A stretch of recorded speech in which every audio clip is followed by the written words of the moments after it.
TSG पेश करते हैं 80 शब्द प्रति मिनट की गति से डिक्टेशन। स्टार्ट।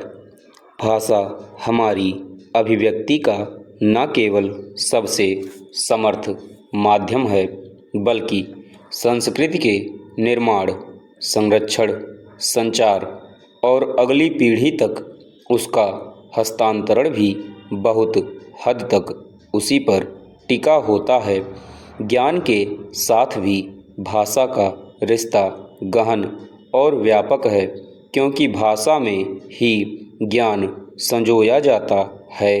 भाषा के लेंस से हम अपनी दुनिया को देखते समझते हैं, उसी से पारस्परिक संवाद करते हैं। भाषा के ही सहारे कुंठा, आक्रोश तथा हास परिहास सहित विभिन्न भावनाओं को भी मूर्त आकार देते हैं। भाषा हमारे अस्तित्व का प्रमाण और साक्षी बनकर हमारी सत्ता का प्रसार तय करती है। पर भाषाओं की दुनिया बहुरंगी है। भिन्न भाषा परिवार की भाषाओं में साम्य उनके संपर्क का परिणाम है, क्योंकि भाषाओं में आदान प्रदान भी होता है। इससे भारतीय संस्कृति की मूल एकता का भी पता चलता है। विभिन्न भाषाओं के साहित्य में भी भारतीय संस्कृति की एकता झलकती है। कहावतें, मुहावरे और लोक साहित्य में भी भाषाई एकता के अनेक सूत्र मिलते हैं।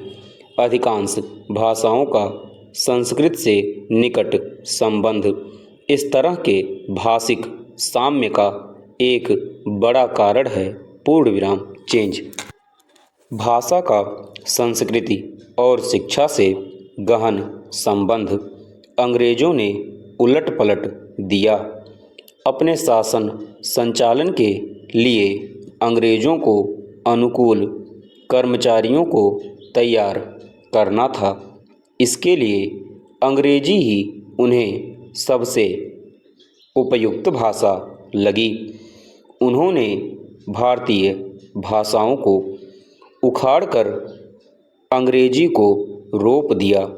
धीरे धीरे भारत भारतीयता और भारत भाव को प्रश्नांकित कराते हुए गौड़ बना दिया गया।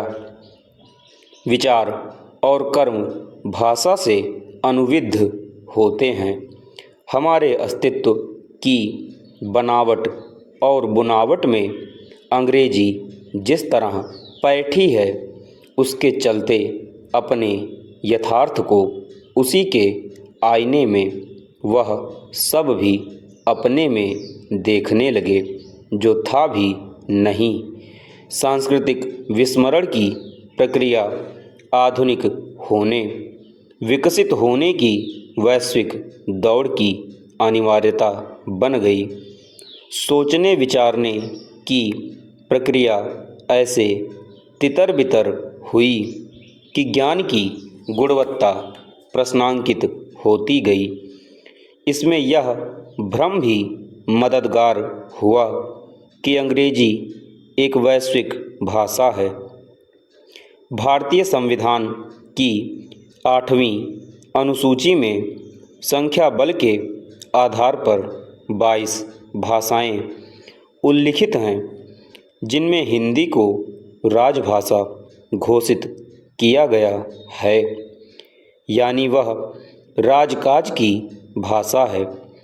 सरकारी तौर पर 14 सितंबर 1949 को हिंदी संवैधानिक तौर पर राजभाषा घोषित हुई और उसे अंग्रेजी जैसा बन जाने की सलाह दी गई।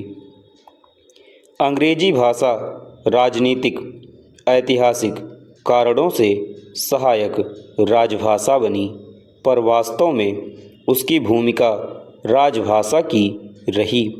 उसमें दक्षता आज भी शिक्षा, नौकरी और सरकारी कार्यालयों के लिए जरूरी बनी हुई है। पूर्ण विराम समाप्त।